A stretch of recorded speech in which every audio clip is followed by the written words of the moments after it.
Action. I'm Eric Thomas. I'm the meteorologist at WBTV. I've been here for 33 1/3 years, and I am going to retire in about 5 days from this recording. I've got flashcards here, and I have really no idea what to expect, but I think that we're going to be seeing some flashbacks of my 33 years. So the first one here is, okay. So this picture here is the introduction. This was we had a newsletter back in the 1980s and the 1990s, and so this was the newsletter announcing my arrival. And what's interesting about this is, and this is in no way, shape, or form bragging or anything like that, it just happens to be dumb luck, but I happened to end up being the right time at the right place. I was the very first meteorologist with a 4-year degree in Bachelor of Science to not only be a meteorologist at WBTV, but I was the first degreed meteorologist in the entire Charlotte television market to have a degree in meteorology. And it was interesting because Charlotte was like way behind in terms of hiring meteorologists for the local news. Way behind. I mean, I worked in 2 teeny tiny small TV stations before I came here, and it was in Steubenville, Ohio, and we had a full-blown operational meteorological department there. And then I worked in a small station in Monroe, Louisiana. I was KNOE down there, and again, I was, I don't know, 4th, 5th, 6th, who knows how many were ahead of me there. So to come up to Charlotte, North Carolina and be the first meteorologist on television up here was shocking to me. So again, in no way, shape, or form is that bragging, that just happens to be the way it worked out. But yeah, I looked a little bit younger there. So number 2, here we go. Oh, here we are. So now, this is not long after I got here, actually. And boy, what is that, an IBM 386, DX 386, or I don't know what we're looking at there. That was the most difficult radar system I've ever used. You had to use this IBM DOS computer to configure the radar system back then. That thing was a bear. And I do remember that big map up on the wall. We would actually get the data in printed text form, like for tornado watches and things like that. And it would tell us what the latitude and the longitude of the tornado watches were and where they were with respect to, you know, the 2 endpoints. And then we would actually draw these parallelograms on this big map with our magic markers and the Sharpies, that's the word I was trying to think of, in order to plot out the weather. That was way back before, you know, we had all these computers that were just you know, helping us as much as they do now. And so yes, what you don't see in this picture is on the right-hand side, it was an entire wall just loaded up with weather charts. And so there's that. So yeah, good memory there. That's probably back from the early 90s or late 80s. All right, let's see. Oh, okay. All right, now we're getting funny here. That was my Burt Reynolds days. Yeah, so there's Eric with the 80s mustache. And of course, trying to look cool. At the same time. So got a little hair lock there hanging down over the forehead, but I don't know, maybe I need to reconsider this and grow that back, or maybe even get the goatee going with it too. But all right, next. Yeah, school visit. I actually know where this is. I think this is Lansdowne Elementary School. You know, this is one of the things that, you know, everybody's been so, you know, really overwhelmingly flattering to me, and talking about all the things that, you know, we've been able to accomplish here over the 33 years. But one thing that's kind of flown under the radar a little bit were all the school visits that we used to do.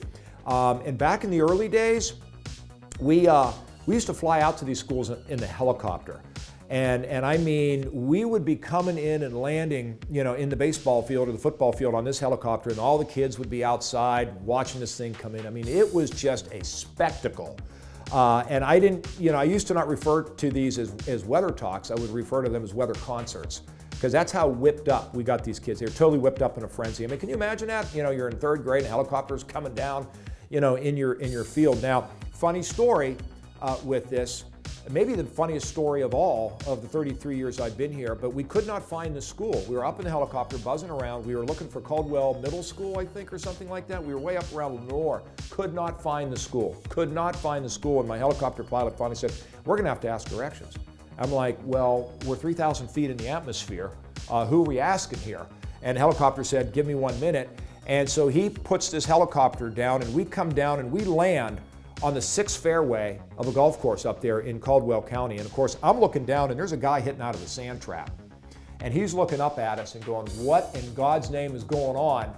And, but yeah, we landed right there on the golf course and he said, okay, get out and ask directions. And so I hopped out of the helicopter, walked over to the guy and asked him where Caldwell Middle School was. I said, we're lost. And he told us and off we went, we found it. But you know that those guys, look, if I'm talking about it 30 years later, you know that that story is still being told to their grandkids. So school visits were fun, no doubt about it. And I hope we helped a lot of people, learn how to be safe with dangerous weather. Okay, man, Matt is really pulling out all the stops now. I could talk about this picture for an hour, but I know we don't have that much time. So I'm going to try to give you the short version. I wanted to be an airline pilot. That's why I had a degree in meteorology. And what happened is everything worked out perfectly. I got my degree and I was accepted into aviation officer candidate school in Pensacola, Florida, into the United States Navy to be a pilot. So that was the grand plan. I'm going to get my degree. I'm going to go into the Navy. I'm going to get I'm going to get through, AOCS, and I'm going to be an officer, and I'm going to be a fighter pilot. Well, I failed the physical, which a lot of people do. Usually it's their eyes, but I had a defective eustachian tube, and I could not equalize my ears. You got to learn how to pop your ears if you're going up and down in the atmosphere. And I had a defective eustachian tube, could not pop my ears, and they said, thanks for your interest in the U.S. Navy, goodbye, you're going back home. And so now I'm home with a crushed dream, and I'm thinking, okay, but I do have this degree in meteorology, what am I going to do? So I thought, well, let me go back up to Penn State and I'll go into grad school and get a graduate degree in meteorology. Well, that lasted about a week. I just realized I can't sit in a classroom anymore. And so I joined a rock band. That's right. So I went from being a meteorologist to an airline pilot to a rock drummer. This is my band. And in case you're wondering, I've given you plenty of time. That is Eric Thomas. Now there is the goatee there. That was Chris, our bass player, Scott, our lead singer, who was an incredible singer for, we could have been a tribute band for The Doors. He sounded just like Jim Morrison, for people who are old enough who know what I'm talking about. And let's see, Chris, Eric, Scott, this is Bob Churchill, who was our guitarist. And so we named our band, this was Scott Ott, and we named our band the Scott Ott Band. But we called ourselves SOB for short. And so that's how we kind of were known as SOB. So there you go. There's the story of Eric's rock band days. All right. Oh, here we go. Now I'm getting a little bit less awkward again here. This is I have 3 kids, so I'll go through these here. This is Victoria. That's me. And that's Emily. I don't have my glasses on. That's Emily. That's Victoria. This is my lovely wife, Vicki, and this is my eldest child, my son, Tyler, who was married a couple years ago to his beautiful wife, Jenny, and they just now had my very first grandchild, born 2 months ago, September 9th, Flynn Lewis. And so that's another thing that I'm looking forward to in my retirement years, is being a grandfather. So I am now a grandfather.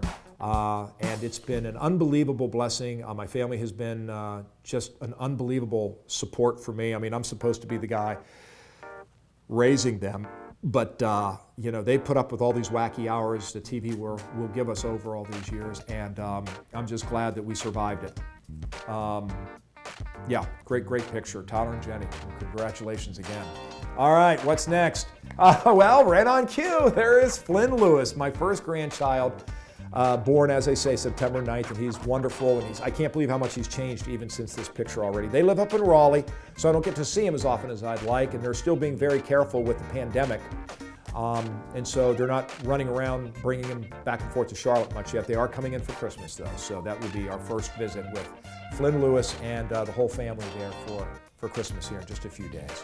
Wow, this is close to my very first show on television. I grew up in Pittsburgh, and I did an unpaid internship here. This is after the rock band flamed out, by the way. So I knew at some point I had to sort of cut out the nonsense and get serious again before my degree in meteorology fell so far behind that nobody would take me seriously anymore. So I was so lucky.